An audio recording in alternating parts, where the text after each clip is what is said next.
What's up, internet world?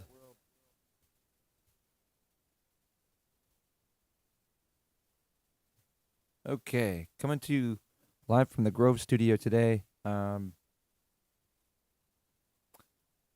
Today I gonna make an effort to go through my new setup.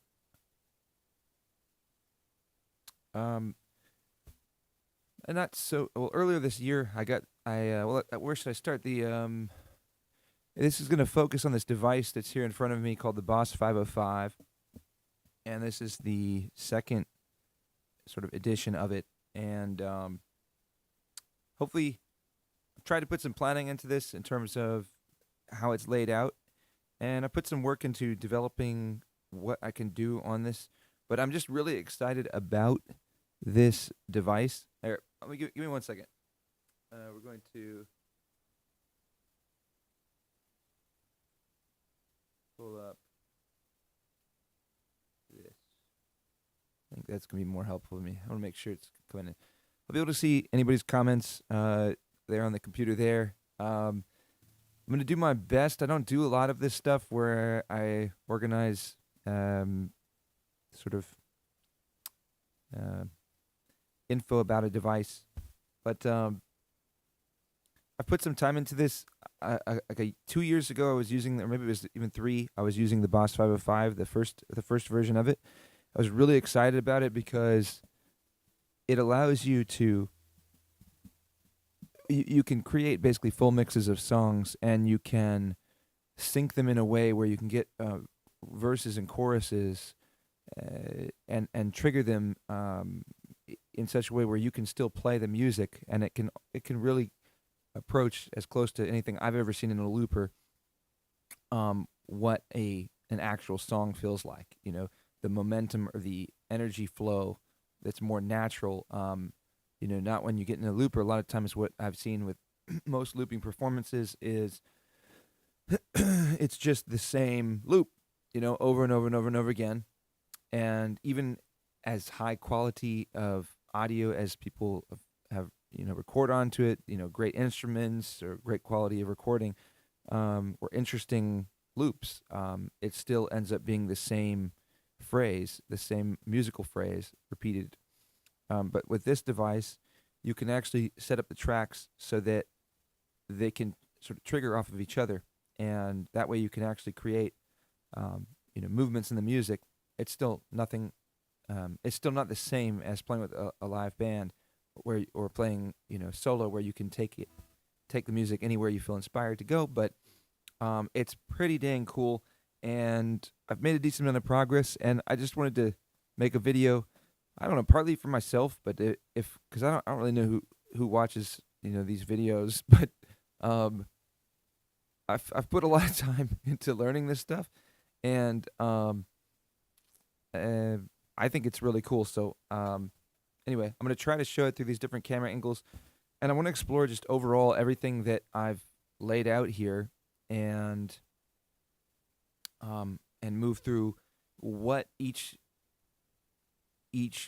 device, what the purpose it serves, and why it's useful.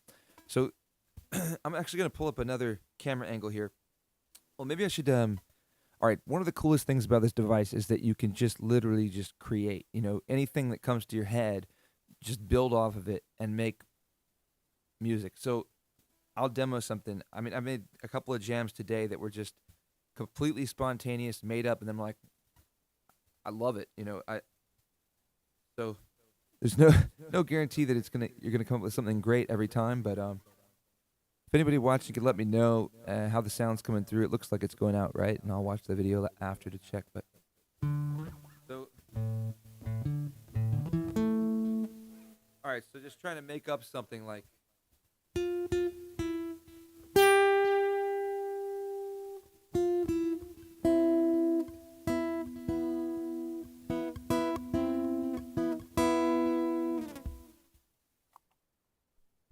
I did tune before I came on here, but then I played a bit, and so I probably played it out of tune.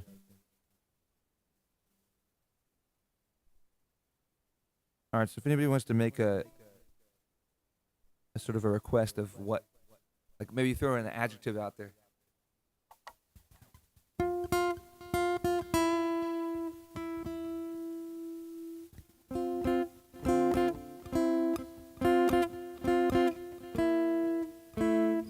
All right.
I should put echo on that. All right, so let's see. I'm actually going to take that off, and we're going to go with. Okay, we got that. So, sure.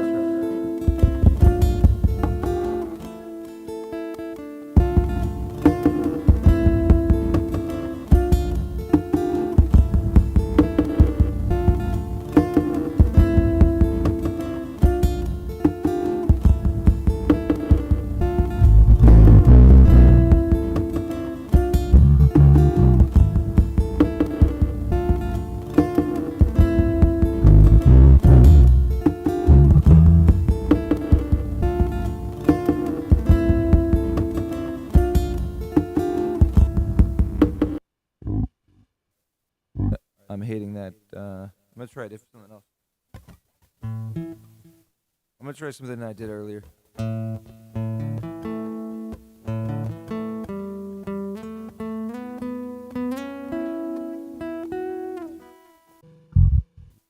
bass thing sounded weird. It used to. I don't know why it's not. It doesn't feel like it's working like it was. Got the guitar to bass. That all looks right. It sounds like all high end, which it wasn't sound like that earlier. Never sounded like that. So I don't know how to explain that.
because I want to put it on a different track. So.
Wanted to try that. Just take it in.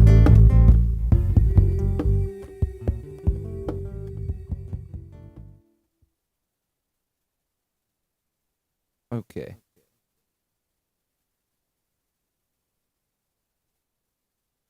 All right. I've had better jams.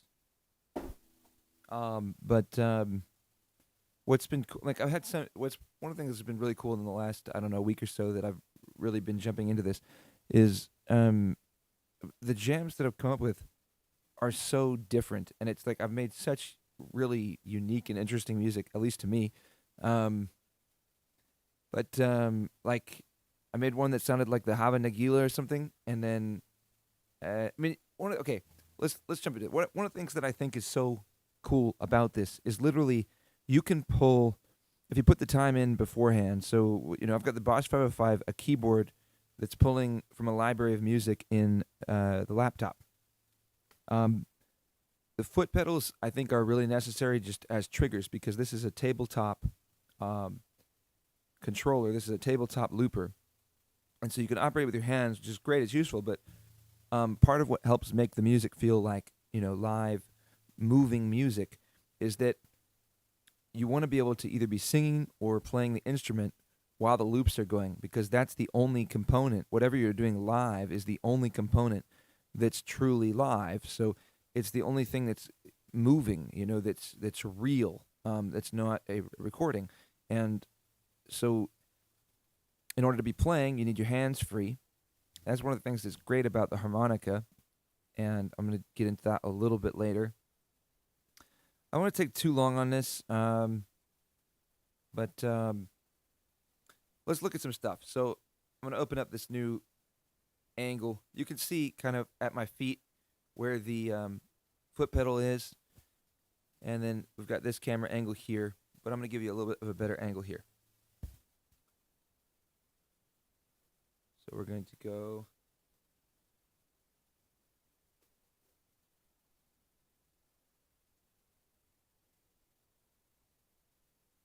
All right, here we go.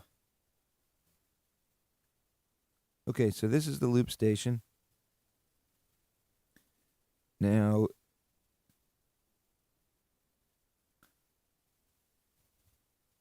we've got 5 tracks.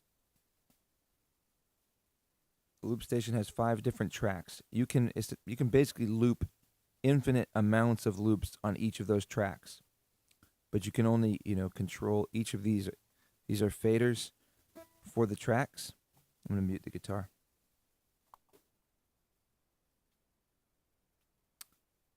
So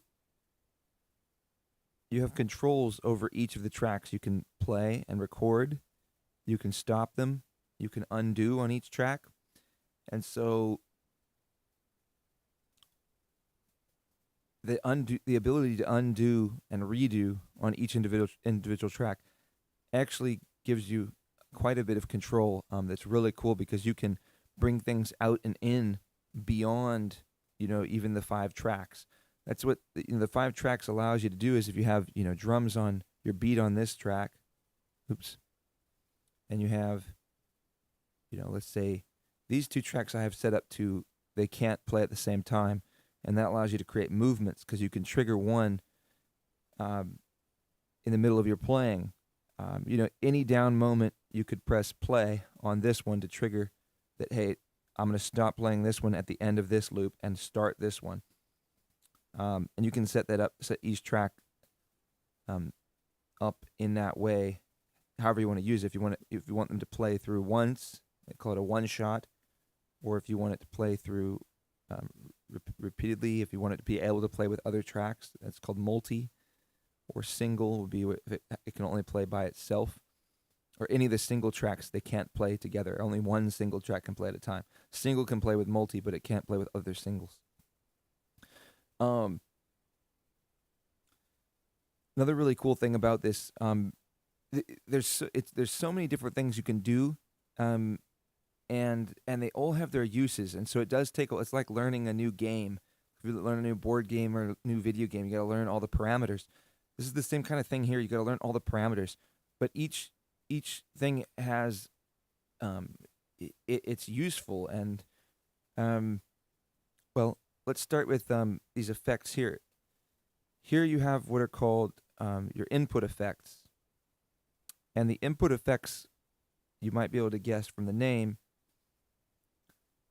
you have 4 different effects that you can have at one time, and you can choose what each one of these are, A, B, C, D. And there's 4 banks as well. So you can choose from 4 different banks. So in total, you can have basically 16 effects at your disposal. These input effects go on whatever instrument is being played. Whatever sounds are coming in, those input effects will be on the inputs. And when you record onto one of these tracks, that will be recorded. So, but then once the loop is recorded, the input effects will have no effect on that recording. This knob is the input effects knob, so you can control the intensity of the effect. You can go left to make the intensity less, right to make the intensity more. But like for example, you can hear I've got 3 effects. All right, so here, this is a stereo enhancer, so it just kind of spreads my voice out. This is delay. This is like a reverse reverb.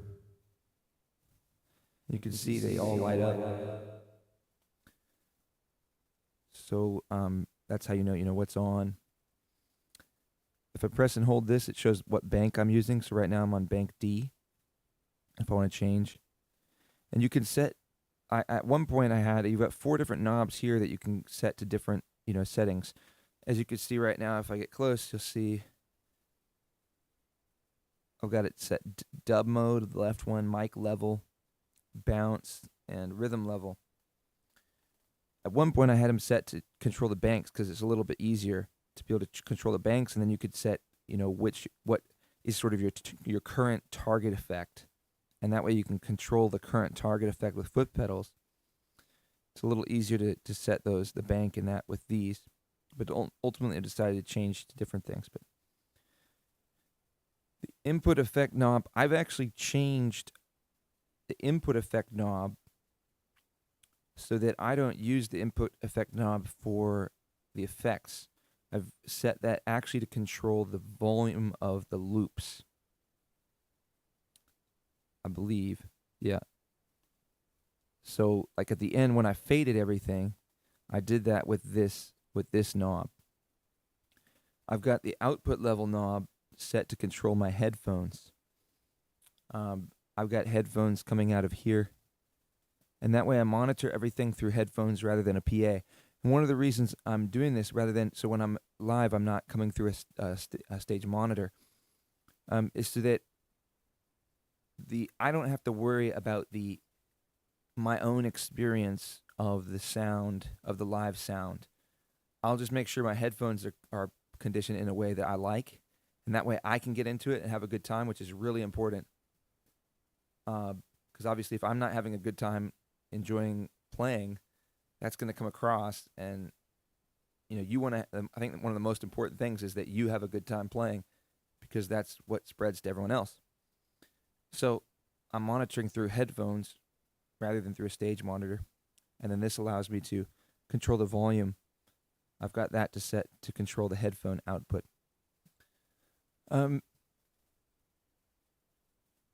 Dub mode is basically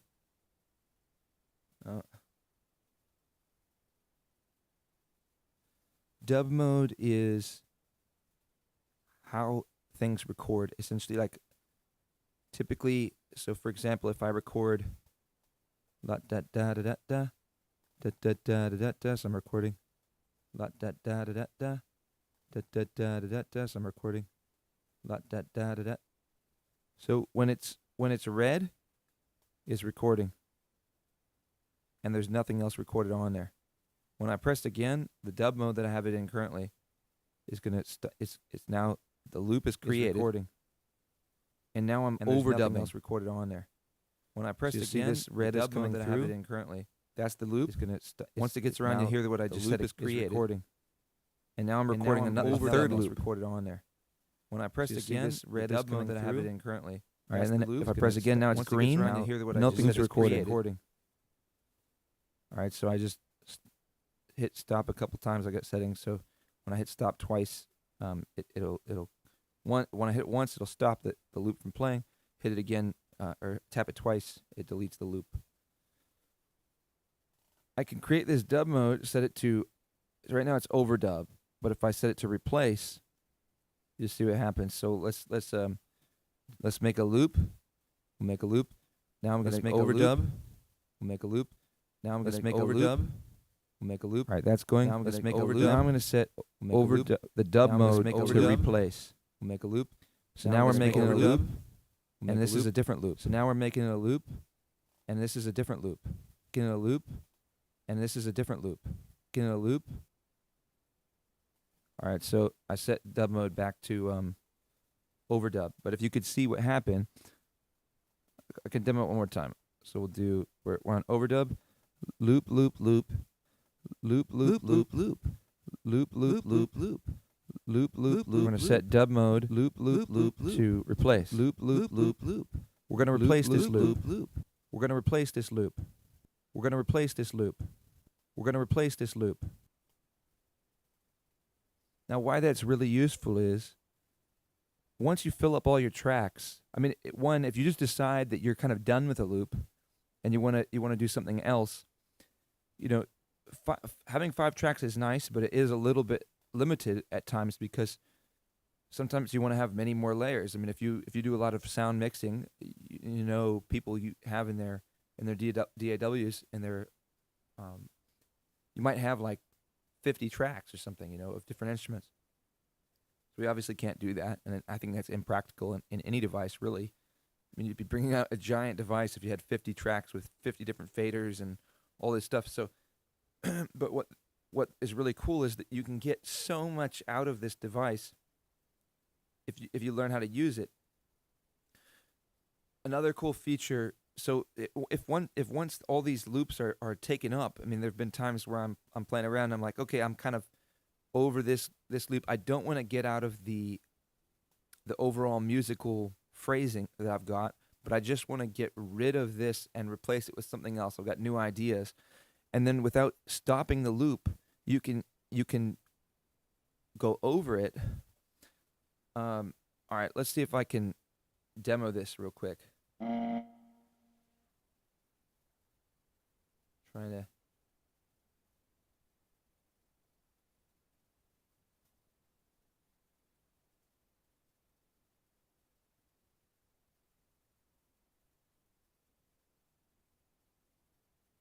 All right, let's see if I can demo this real quick.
So if I want to change dub mode,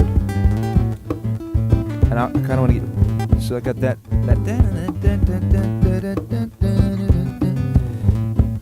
it's a little high end for me, and it wears on you over time, right? So you kind of get, it's too much, I think, and so I don't like it anymore, but it's kind of cool, but you just can't have it too much. So let's change it to something else. I'm going to switch the dub mode, to replace. We're going to record again. I'm going to use the, well, I right there, I did it on accident, but let's see if I can undo that actually. No, because it's replaced. Okay, wait. Okay. So I'm gonna replace it with just.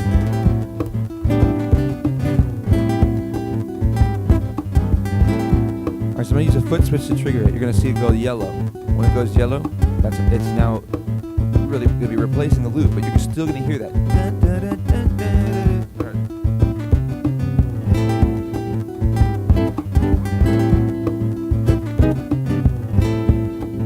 Now it's gone. But I got it on this loop. Now I'm gonna reset the dub mode to overdub because I only want to leave that setting there to make that one adjustment. I don't want to. Most of the time, so let's take the fader down.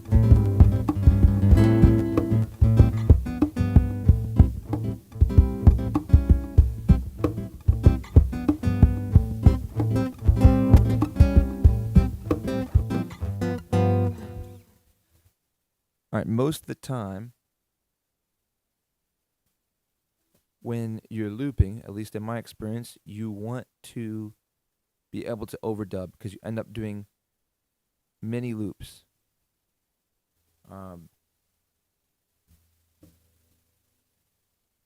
If you do replace, then you're only ever going to be able to layer one loop because it's always going to replace it. So that greatly limits, the amount of different musical ideas you can, get down, because then you're limited to 5. You're limited to those tracks. But if you use overdub, you can do hundreds. So, I was saying earlier, I'll show this. So here, I've got my Logic application open, and I've just got different tracks. MIDI tracks, software instrument tracks available. So I've gone through and found different voices that I like. I need to spend some more time doing that. A really helpful thing would be to have a large library of high quality sounds already mapped out and have those available that you can switch through. You kind of know which ones you like. If you got 50 to 100 different sounds, you're like, I really love these sounds, and you figured out which ones you really like, get those organized. That's something I'm working on. Then now through the keyboard, I can bring any of those in. And, you don't have to play really complicated things to be able to make interesting music. I mean, so much I think of this labor is just putting in the work ahead of time to figure out what you want to use. So even, for example, this guitar that I'm holding in my hand that's kind of behind the angle, finding out which guitar creates a sound that you want to use is really important. Even there's a little more technology that I'm going to mention now that I think is really interesting, and I've experimented with using it. I've got one other thing that I'm really excited about using. So even I've got a saxophone over there on the couch, and I've used a harmonica. I've got harmonica here. Harmonicas are amazing because one of the things why I'm even diving into this looping the way that I am is because I found that to do the 3 to 4 hour gigs, playing weddings and private events and bars and restaurants, you want to be able to keep the music really interesting. For me, I like playing the music, and I like the musical side of things more than the social side of things, and that's just a lot of who I am. For me, it's just really nice to play music. I like the experience of playing. I don't mind the social aspect of it, and it's a really important aspect of it, and I understand that. I mean, essentially, that's what music is. So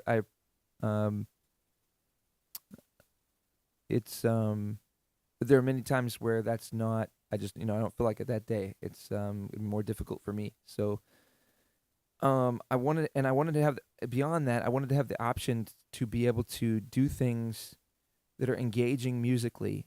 When you're just playing solo gigs with a guitar and a voice, it's very limiting, and it's you're limited to those 2 tonalities, and over the course of 3 to 4 hours, it's pretty hard to keep that just interesting to the human ear.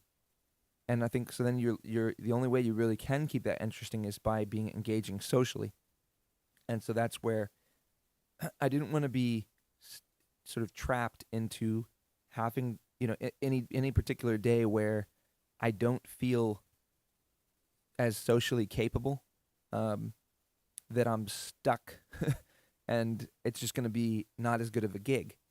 So I want to have lots of options, lots of ways to express myself, to express music, to contribute to what's going on. And one of the ways to do that is give yourself way more instrumentation. And so that's what having the keyboard and the MIDI allows you to do, and the looping allows you to do, because you can get way more interesting sort of contexts. And even just as a practice tool, or for a tool to do writing with. I mean, I've made so much different music in the short time that I've really been working with this, that I never would have made otherwise. And I mean, some really interesting, unique stuff. And I've had a really good time at playing out with it too. I mean, this instrument, the Chinese, I've got a Chinese violin, right?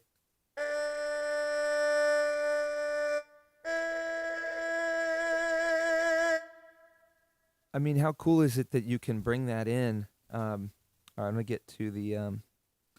That's why. So if we get this.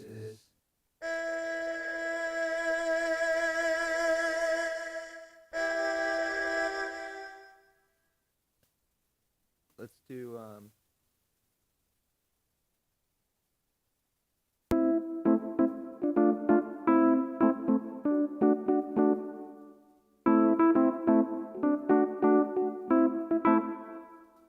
right, let's try.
Rhythm kit.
All right, that was a decent example. I didn't feel like I quite got there in that jam. I've done some more interesting ones, but it's not bad. But you got to work on techniques. So that's one technique I'm trying to work on. Is so with the feet. I don't know if you could see what I was doing with the feet. I'm switching on a track effect. So I'm gonna put the guitar down.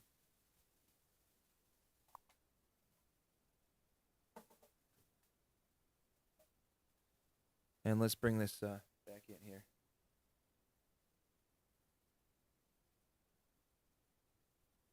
Okay, so as I mentioned earlier, you've got your input effects here. And so at times, like for example in the voice, for me, if I want to do bass,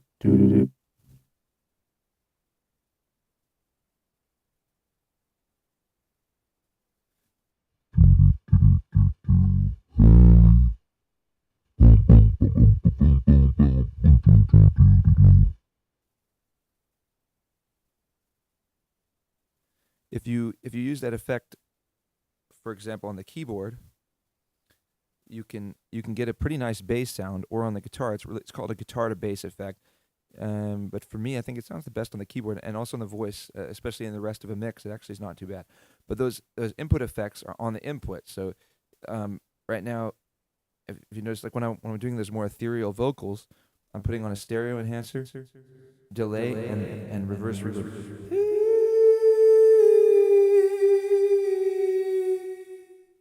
So you get a pretty cool sound that way.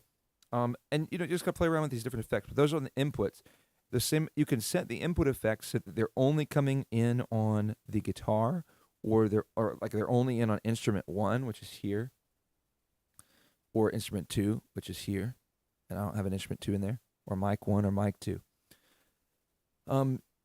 Or you can set them so they go on all effects. And for the guitar to bass, I think currently, well, there's vocal harmonies in this that are part of this unit as well, and those I set. Well, I've got different banks, and you could set them for the instrument, because then you get harmonies on your instrument, which is pretty cool. I've heard them used really well. In fact, one of the next steps for me, one of the things I'm looking into is a MIDI harmonica. And so, as I was mentioning, a big part of why I'm doing all this is because you want to be able to implement as many different instruments as possible, so you give interesting textures and tonalities to your listeners. And that's what I want to do. And so one of the things I've picked up in the last few years is the harmonica, and I did that specifically because I wanted more sounds to offer in solo gigs. Because like I would have a basic looper and I would play leads, but it'd be pretty nice to just be able to not play off of a loop and be able to make genuine live music with multiple instruments by yourself. The harmonica allows you to do that. Harmonica, I think, is an amazing instrument, probably underappreciated. I know it's used quite a bit, but like any bias against the harmonica is unfounded, because it's an amazing instrument. The ability that you can pick up an instrument and blow into it and get good notes. If you're playing in key if somebody's playing in C and you pick up a C harmonica and you've never played before, you're going to be able to sound all right. You're going to be able to get some notes that work, and that is amazing, because that's not the way it is for a lot of instruments, even your own voice. So I started researching the possibility of a MIDI harmonica, and apparently it is a new technology. Here, while I talk about this,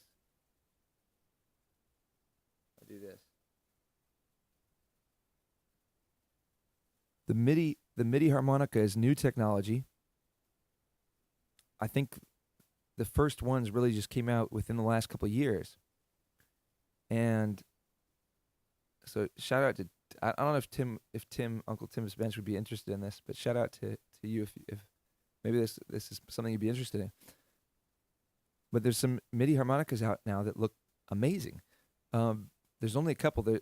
There's one that's made in China, I think, called like the HM12, and there's one that's made out of Sweden called the DM48X. Now, what's amazing about the DM48X is that it's Bluetooth. Um, it can connect via Bluetooth, and so what that's going to mean is I'm going to be able to get sounds out of. You're able to connect to your laptop or your iPad with your harmonica and get whatever sounds are in there. So these same sounds that I'm getting.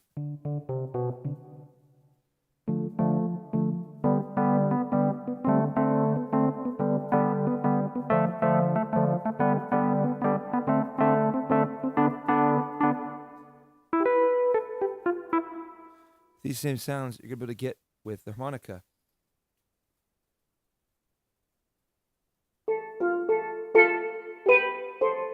Got that too loud.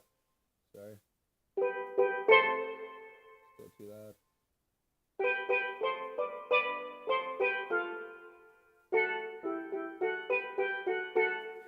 So be able to get those with a harmonica. I mean, imagine you're playing the steel drums through a harmonica. You're playing a Chinese erhu violin through a harmonica. And once you learn, you can play a trumpet through the harmonica. You can play a saxophone through the harmonica. And I've always been like a little bit on the fence with MIDI kind of instruments because they never sound to me. They've never sounded like real instruments. And so much of that is because it's so hard to get the minor details of what you actually get when you play an instrument, and that's I think always going to be the case because what you try to recreate when you try to recreate something digitally, because the reality is infinite, and that's what's amazing about reality, and you can't understand it. It doesn't make any sense. Like I don't know, I can't understand what infinite is, but that does seem to be what we have with reality. There's literally an infinite array, like from total darkness to total light, whatever. There's the color spectrum is infinite. You can always split down to in between any particular shades. You can get if you it's infinite, which doesn't make sense to my mind, but that's what I observe. I think that's what we all observe, so when you try to recreate reality with something digital, with digital we're limited to the numbers, and so we can't get between, there becomes we can't fill in all, we can't make infinite. We don't know how to do that. So you can't recreate, exactly. But I watched some people on YouTube.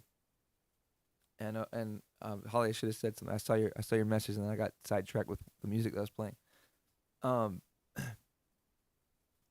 Watched people on YouTube that were playing this DM48X, and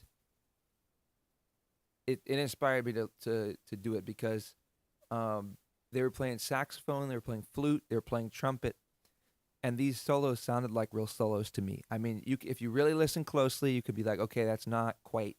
It's not quite, and so I know it's not, but it was so good that it's like you can overlook it because of how real the performance still feels, and so you're able to express enough of what you want to express that just the utility of the device is totally worth it.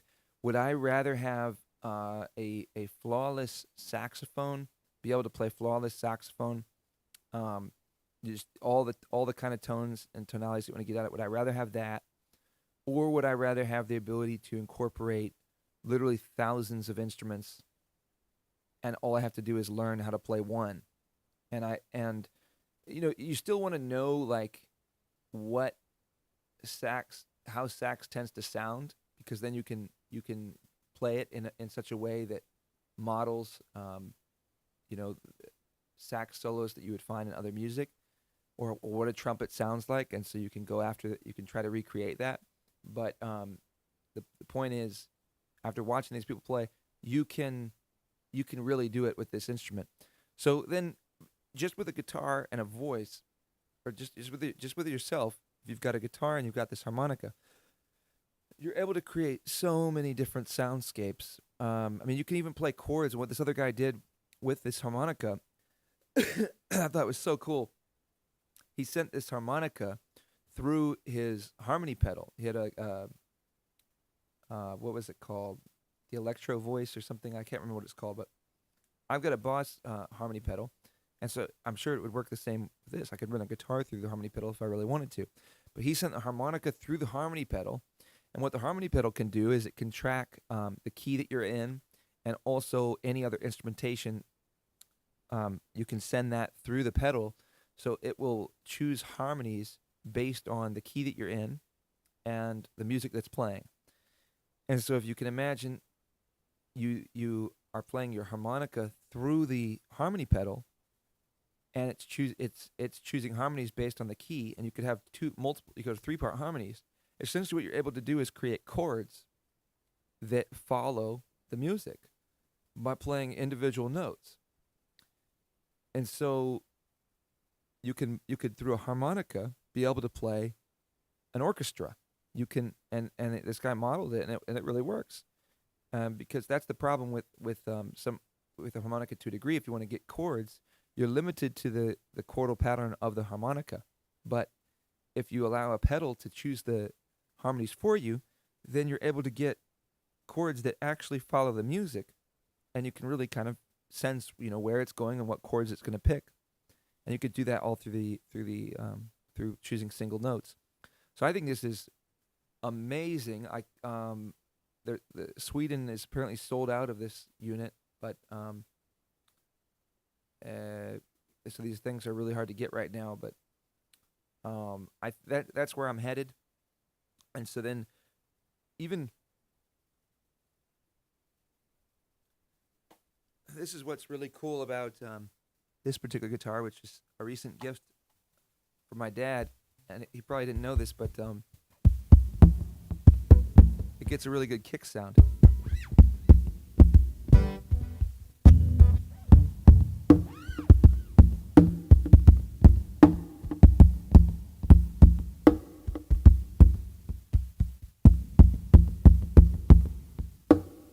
Overall, not bad.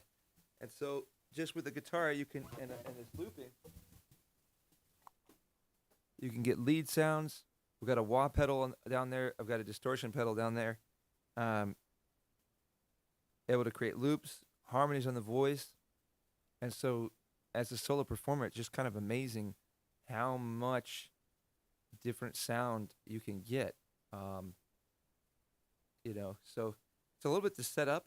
So that's something to think about. But all right, let's look at the track effects. Now I'm not going to go through all the different effects, but well, we could sure. Let's look at the input effects. So let's say I'm going to go to my A library, and we're going to look at A. Check. All right. So make sure I'm on my A library. Yes. All right. So here you can see it's got electric effect,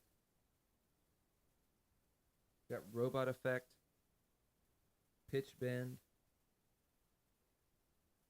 transpose, slow gear. Tell you what, I'm gonna.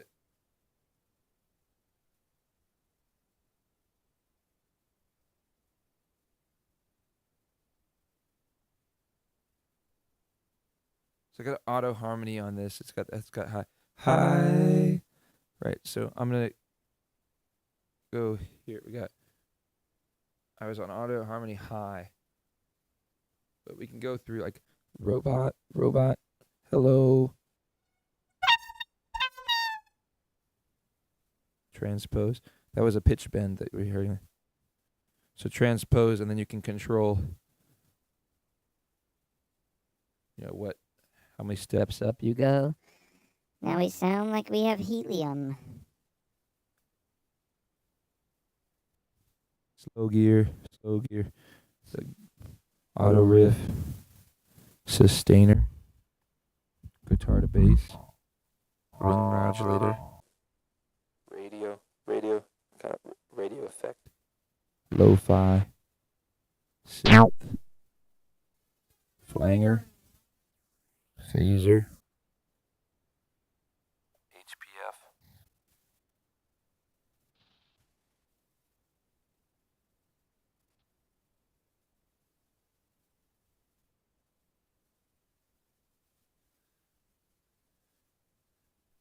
All right, so that's just there's a number of different more effects. So you have quite a few different effects that you can use and put those on your instrument or on your voice. Those are the input effects. Then we got the track effects. You've got 4 options and 4 banks, so you can have 4 different effects on at any one particular time. Um, the ones I've got here, I've got a beat repeat, and that's what I was doing. Where you like if you go 1 2 3 4 1 2 3 4 1 2 3 4 1 2 3 4 3 4 1 4 3 3 3 3 4 1 2 3 4 1 2 3 4 1 2 3 4 1 2 3 4 1. I think that's really cool because what you can do is you can get the music to be skipping, and then you can bring them all out, which I've got there's an all start, all stop button there, but I've also set one foot pedal at my feet to trigger the all stop, all start. And so you can get that loop beat going, or the beat repeater going, and then take all the instruments out, let your guitar instrument hang or your vocal hang, in terms of let a note sustain, and then bring it back in on the beat without the beat repeater on, and then you're right back into the music. Same kind of thing with this the BPF. So you hear what that is. 1 2 4 1 2 4 1 2 3 4 1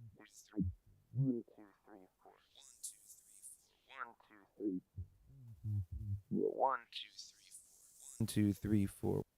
So it's almost like a wah pedal for all the tracks, and then you can control which track effects. So the track effects are after the effect or after the fact.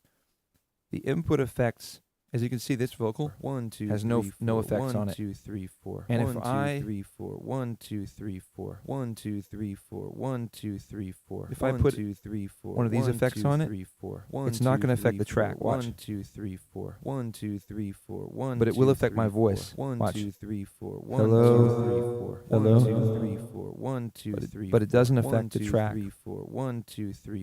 But now if I use the track effects. 1 2 3 4 1 2 3 it does. 4 but if I take this off, 4 1 2 3 4 1 2 3 4 1 2 3 4. So the point is, it's only going to affect the track effects. Only go on whichever tracks you select that you want those track effects on, which is pretty nice. And the ability to have so much control over every possible thing that this can do, and control it to each track. It just creates. I mean, I haven't even scratched the surface. I don't feel like of what's possible with this. So I'm gonna be diving into it more. I feel like I should also show on the floor what I've got here. So let's do like this. So this device here, you have this is my pedal board, and it's a monster. And the only reason it really is a monster is so that I can use this Boss 505. So on the left top, you've got a Boss Boss harmony pedal called the VE2.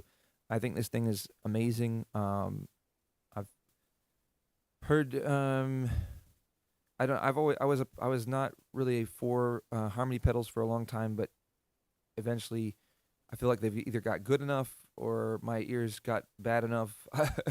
No, I don't think that's what it is. I think my ears have gotten a lot better actually, but if you use them well, you can get really good sounds out of them. and I think they work really well with certain voices. I think this one works really well with my voice, where it really sounds. If I put the settings right, it really sounds like another singer. I've heard it on other voices where I think it doesn't. It just doesn't really work having those two tonalities together, like having a copy of your own tonality. I don't think it works for every tonality. So I think that's something you got to keep in mind. But having the ability to put harmonies on your voice at the touch of a switch is amazing. All these and then you also have effects. So right now I've got all the effects switched off, but if I hit this, you can hear I've got a little bit of an echo, a little bit of a delay. That's the harmony. Now I've got it off. Okay. Next to it, I've got a RC1 looper, which is what I've been using for my gigs for a long time. Once the tabletop loopers, I'm using this, it makes the RC1 kind of unnecessary, but it's still kind of nice to have that looper there ahead of the harmony chain. For now, that's the way I think I'm going to keep it because I can put a simple loop on that if I don't want to get into the more depth with the Boss 505. But eventually what I would need to do is run whatever's coming out of the Boss 505 also through the harmony pedal. I could also use the harmonies that are built into the Boss 505, but I found that this VE2 is more successful. It's better overall. It's better tone, works better for me. So I kind of want to keep using it. Maybe the most important thing down here, well, there's two things that are here for my, well, a number of things that are here for my guitar. One is the T-Rex Soulmate, acoustic Soulmate, and it's got a compressor, a delay, reverb, a boost, a modulation, a tuner, EQ. It's even got a looper in it, but I never used the looper.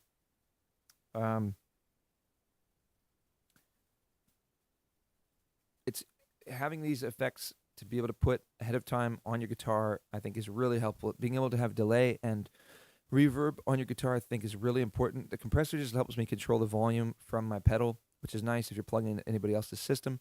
Or even when I'm plugging into my own, I can just make those changes right there. But having the reverb and delay is really important because it helps you find a sound that really works in whatever space you're in. You want to get the right volume, but you also want to get the right effect on your delay and reverb. I've found because I think it just sits better in the atmosphere in people's ears. I think that's really important. I've got an LR Baggs Venue DI. That's there as an EQ control. It's also got a tuner and it's got a notch to take out any feedback that's coming through the acoustic guitar. It's also got a boost. It's a little bit overkill with the Soulmate because they have some of the same features, but I still like having both of them there. So I do because I like the EQ better on the LR Baggs Venue. I like the tuner better on the T-Rex. And then it also gives me more volume control. I don't know, still playing around with it. I've got a overdrive or a tube screamer, and also Crybaby wah pedal. I think wah pedal is awesome. You know, you can't use it too much. I don't usually use it in most songs, but it's nice to have to go to every once in a while because it's different. And I think that's the name of the game to a degree, is different. Always trying to create different sounds. Surprise the ear. Don't let the ear get bored. As much as you can do to try to keep sounds, fresh and engaging and interesting. All right, maybe the most important thing, at least as it relates to the Boss 505, is this FCB 1010 Behringer foot controller. This was a total pain to configure.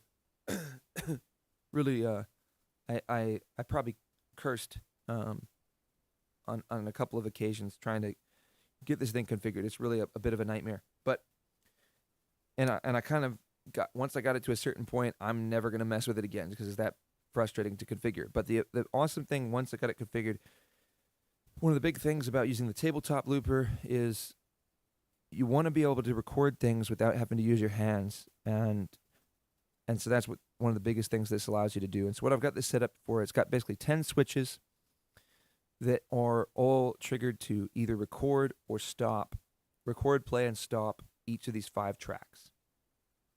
I wish I could use them more than just that, and to me it seems like you should be able to, but because like other loopers, you can get play, record, and stop all from one trigger. I feel like you should be able to get that from that, but you can't. So I have to use 10 to accomplish that. And then the expression pedals on the right, one is to control the input effects, and one is to control the track effects. I've configured that before to where the left expression actually controls the loop audio or the loop volume. That way I can fade out while I'm still playing, which is pretty nice because you can keep the music feeling like live music while you fade out, which is, I mean, that's the only way I can think you can do that. So that's pretty nice. But overall, I've decided that it's going to be more useful to me to be able to control the input effects with that, so that I can control those input effects while I'm playing, and so I don't have to stop playing and fiddle with the knob up here, so I can actually really dial in that effect while I'm actually playing the instrument and listening to it. Okay, I think that might be all I really want to express with this. It's nice to be. The other thing, I guess I didn't mention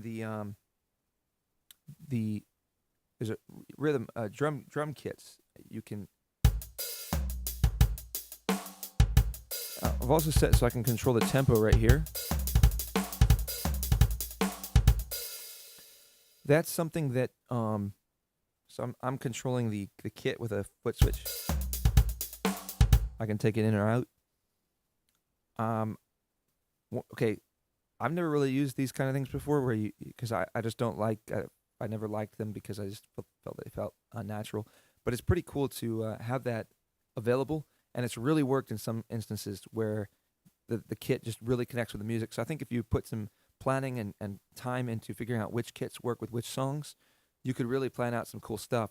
It definitely adds an element, and especially if I'm using the guitar to create a beat like I showed earlier, and then you add that on top, you can get different dynamics. And I think that's one of the coolest thing about the loop station is it allows you to achieve dynamics, a lot of different dynamics, as a solo performer that you just can't really do otherwise. Being able to control the rhythm kit, and then I'm able to control the volume level here, which I think is really important. You need to be able to access that volume level pretty quickly and make those adjustments. Being able to use the rhythm kit and bring it in and out, I think is pretty cool.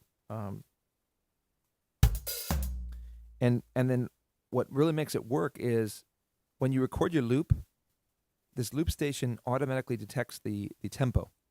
So let's demo that real quick.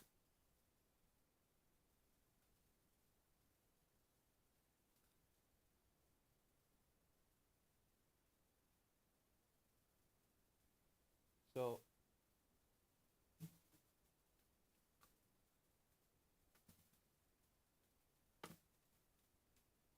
this is one of the things I'm excited about this loop station. How it says, I'm trying to see what you said.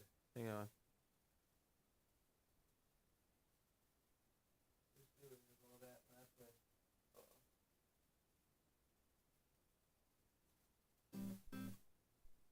All right.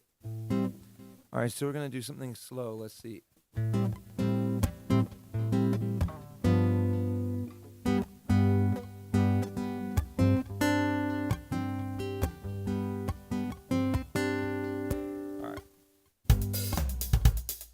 Take that off. I'm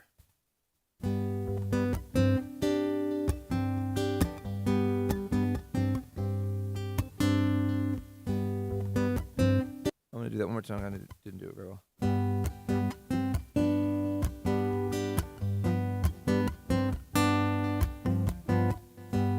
Still didn't do it great, but I'm going to leave it there. So now it's detected the tempo of that. And one of the things that I found in using the more basic looper, the RC1, there are times where I put a loop down and I was like, it's too slow, and now I have to. I'll pick it back up by playing, canceling the loop, and then speeding and re-recording. But it'd be nice to be able to just speed it up instantly, because different times the energy after the loop goes for a little bit, you start connecting more, loosening up. It feels like the tempo needs to pick up. But with an actual band, you'd be able to do that, but you can't do that through the looper. But with this, you can, so you can just.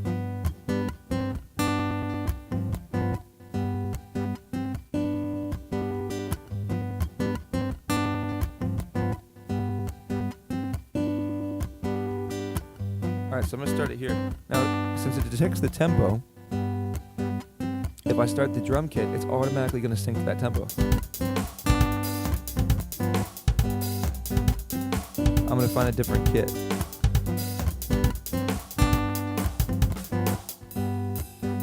See, there we go. A little better.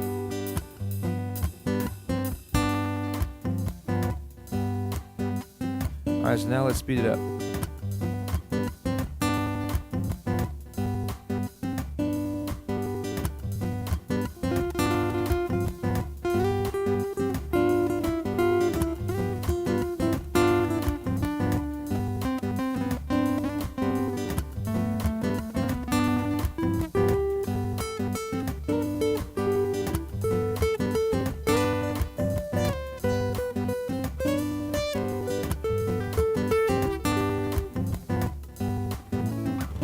So we're there.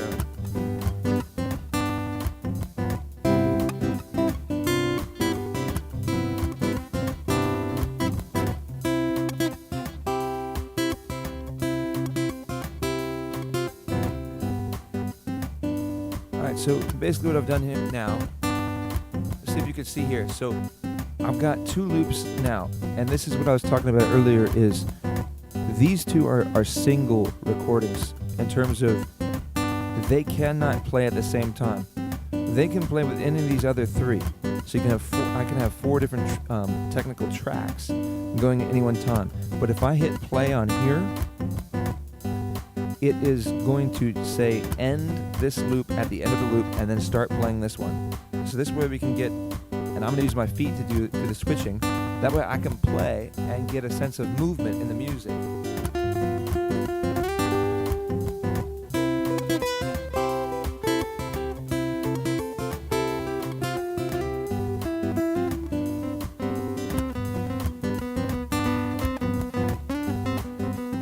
So I'm going to sit on that G chord as long as I want to.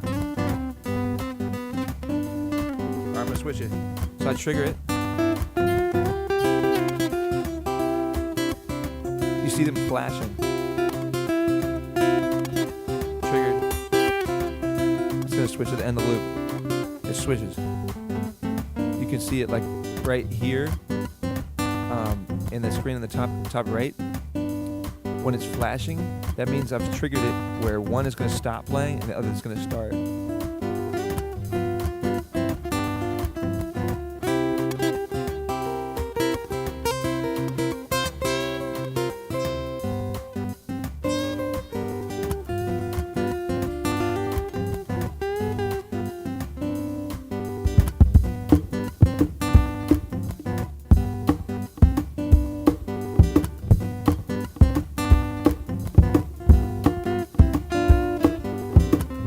Take the drum beat out.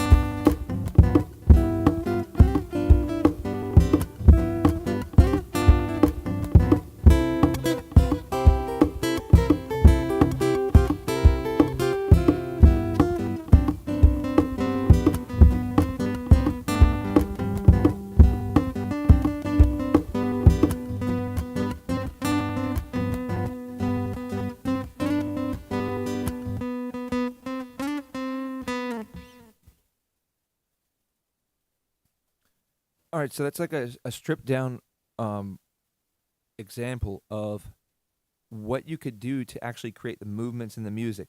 So if you've got a verse chorus for a song, you can set up your verse verse instrumentation on this, on track 2. You can have these tracks set up so that you can have certain ones play together, and then so you can set up your verse chorus, trigger them to change. So that's something that, well, if I've got these two as singles, track 2 and track 3, and then the other three, 1, 4, and 5 are multi. A lot of times, what I like to do is create my beat on number 1 because I want that to be able to play with anything. And then 4, 5 is usually I keep as decoration, whatever's going to be over the top.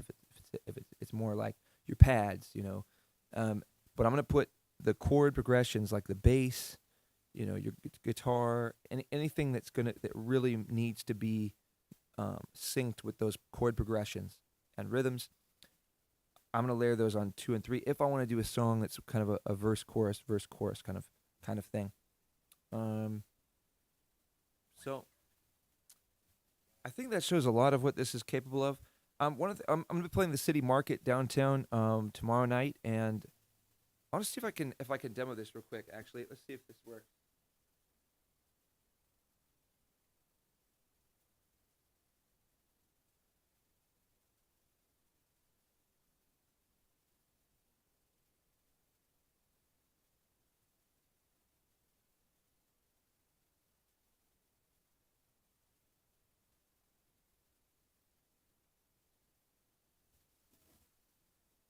What I was wanting to do is create some instrumental music and have sort of philosophers.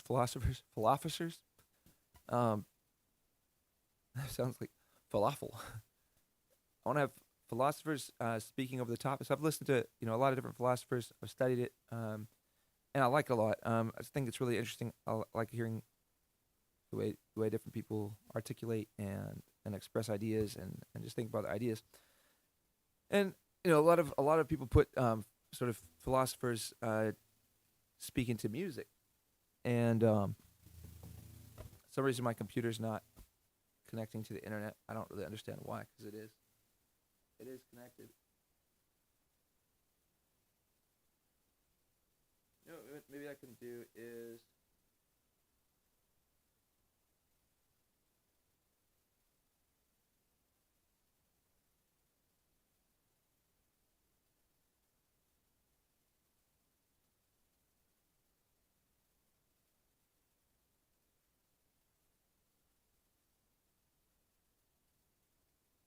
actually I'm just gonna do a just okay. So that works. What I'll do is I'll download some tracks. I'll download it to my phone. But basically, what it'll be is I'll have different speeches that are downloaded to the computer, and then what I can do, and this is something I didn't demo yet.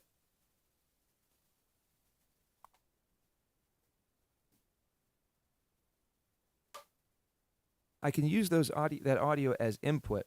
Also, I've set up my FX track on track number 1 to mute the microphone. If I take that out, it'll mute and unmute microphone. So as you can see, it's muting and now it's brought back in. That's really important for looping because whatever when you're looping, whatever instruments are active, whether it's a microphone, it's gonna be picking up the ambient noise that's here and layering that into your loops. So you want to limit that as much as possible. So being able to mute the microphone when I'm recording guitar parts or something else, keys parts, I don't want the that sound of my hands on the keys coming through into the microphone and getting into the loops. It just muddies things up. You want to keep the loops as clean as possible. So being able to mute the microphone is really important. But be able to play audio from the computer, since the computer is connected to the loop station. Any audio that comes through this computer is basically like an instrument, and so I can record it on the loop. So what I'll do is I'll record some philosophy, or I could even just play it, have it be playing from the computer. But I probably like to record it as a loop. I don't know. No, I'll just play it, and then I could set the volume there. So then I could just play it. I could record it as a loop, and I can use it in the music. But that way, I can create these more sort of meditative musical um, pieces, I guess. That and then have something engaging um, to listen to lyrically, without having to do all the singing. And I think this will be really cool to take to the city market, or performance opportunities kind of like that. Um, and so I'm gonna do that tomorrow. Given the weather's good, I know it's supposed to rain. But yeah. I tell you what, I'm gonna do one song. I'm gonna perform my new song,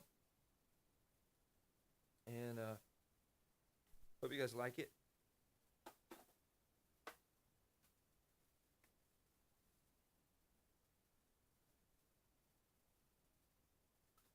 Got a new capo in. I misplaced my other capos. This one really works well. All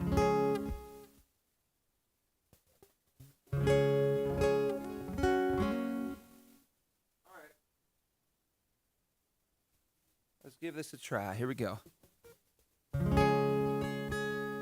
I've been so lonely. I'm not going to loop, by the way. That's one of the beauties of the loopers. You don't have to use it all the time. I've been so lonely my adult life, like no one understands me, this churning inside. I kind of didn't want to use the word feeling, but every time I sing it I want to use feeling, so I'm just going to use feeling. I've been so lonely my adult life, like no one understands me, this feeling inside. There've been some that came along that it seemed like they knew, but you can count the days till that feeling is through. And so I'm left lonely every time, but maybe that's exactly the reason why I have so much to give, and I'm in love with the world the way it is. It is enough, and it's why I need to live. It's laying the foundation to discover my purpose, to discover my purpose.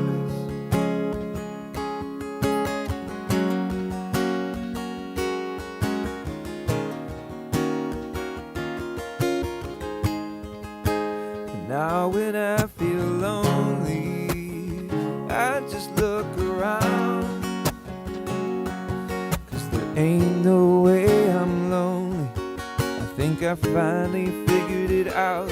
For someone to hold me ain't what it's all about. I need to see what I can get, how I can show love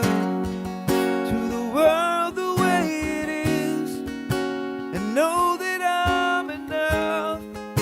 I know I need to live, and though living can feel lonely, this road is the only to discover my purpose, to discover my purpose.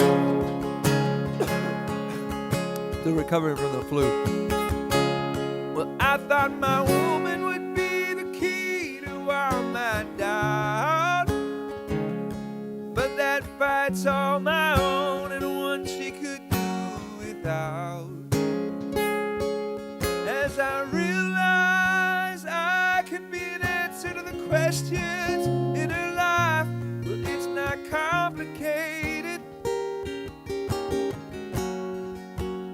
See what you can give, how you can show love to your world the way it is, and know that you're enough. The reason we need to live is because we are the only ones who can understand our loneliness, and this is our purpose. Yeah, we are here together. We're here to love.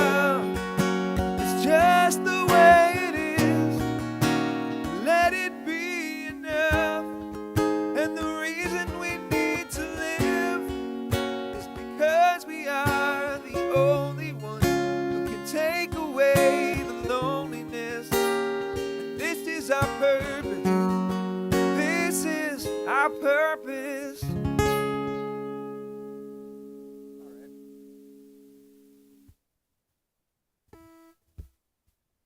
So this is a new guitar. Taking the effects off. This is a new guitar, and like I said, it was a gift from my dad, which I'm really excited about. It's a Gibson J45. Uh, Always heard about these guitars, never had one. Didn't think I would have one now. Um, my Yamaha that I've had for like 20 years. That over the course of time, I just really learned. I really like it. It was a $300 guitar when I bought it. It is it shows its age, and it needs work done on it. But overall, I'm really happy with what I'm able to get out of it, and I just love this. I love it. But this one has different tones that it gets out of the pickup, and also since changing climates, this was given to me in Tennessee, and South Carolina has a different effect on guitars, on acoustic guitars, so this needs a setup. But there's a lot to really like about this guitar. I'm really happy to be playing it, but it doesn't get as through the pickup. It's a more surface level kind of.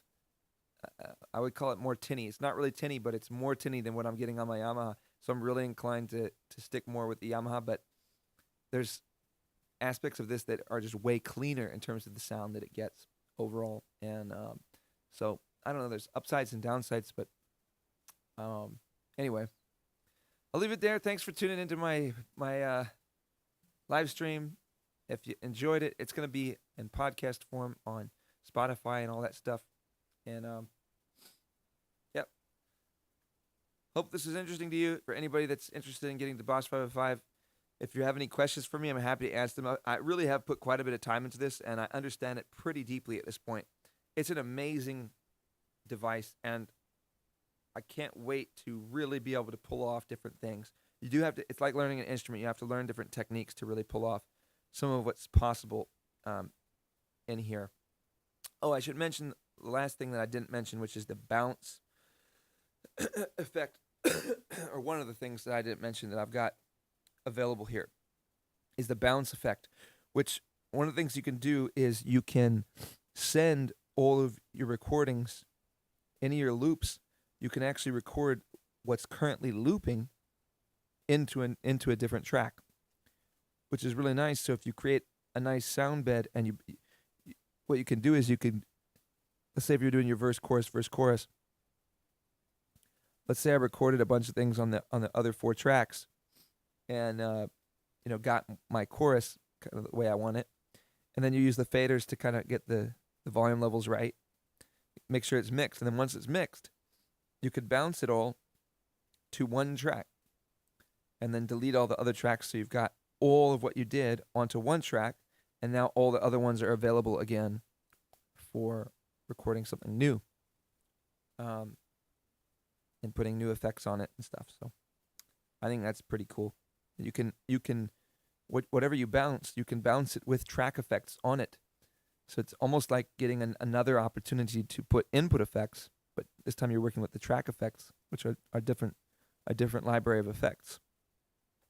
Just an amazing device. I'll mention one other thing that I have played around with. There's I've got a little computer microphone that I was setting here on my keyboard at times, and running through my laptop and using it as a MIDI controller, and I hope to replace that with this harmonica that I talked about earlier.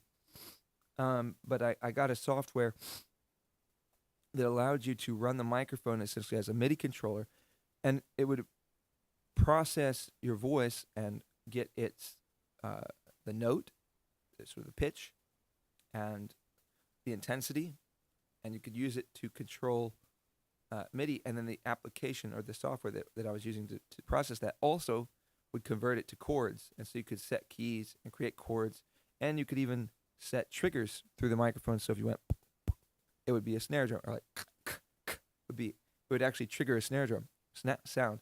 So you could do beats and stuff through the mic, but it wasn't quite. I don't think it's quite there in its development, but it's pretty amazing the tech that's out there, and so it's probably not that far away before you're able to really what you're gonna be capable of doing as a solo performer is gonna be phenomenal. In terms of the soundscapes and the quality of sounds and the amount that you're able to control and really create, approach creating what feels like live band music as a solo performer. Anyway, hope you guys found this interesting. Thanks again. Enjoy the rest of your day. Peace out. Like, share, leave a comment.